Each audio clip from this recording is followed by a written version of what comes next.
ఆ రౌడీల్ని ఎందుకు కాల్చిపోయావు? మీ ప్రశ్నకు నేను సమాధానం చెప్పే ముందు నా ప్రశ్నకు మీరు సమాధానం చెప్పాలి సిఐ గారు. ఆఫ్టర్ ఆల్ నువ్వు నిందితుడివి, నేను చట్టానికి ప్రతినిధి.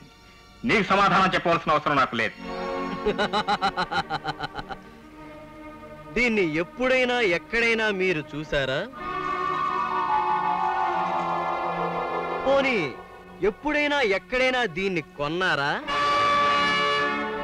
పోనీ ఎప్పుడైనా ఎవరికైనా దీన్ని బహుమతిగా ఇచ్చారా?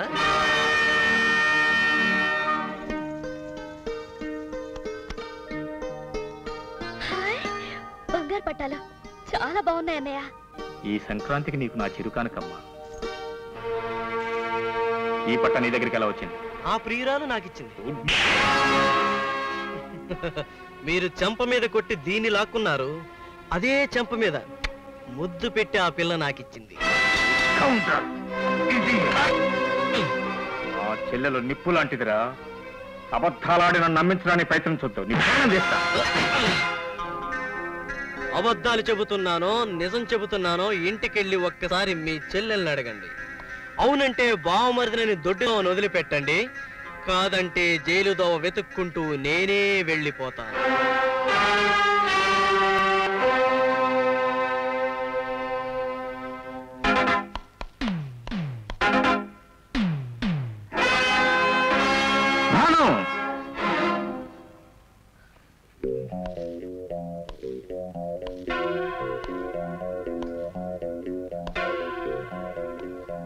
మొన్న సంక్రాంతి పండుగ రోజున నీకు బంగారు కాలి పట్టాలు చేయించాను కదూ?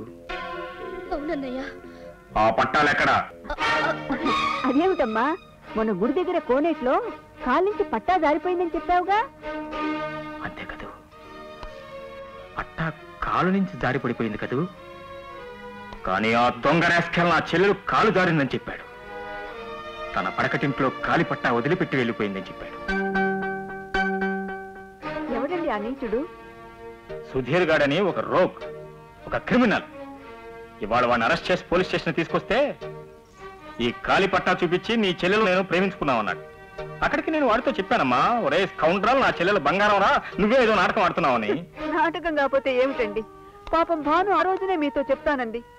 కానీ నేనే మీ అన్నయ్య ఎంతో ప్రేమతో కొనిచ్చారు, పోయిందని తెలిస్తే బాధపడతారమ్మా అని చెప్పొద్దన్నాను.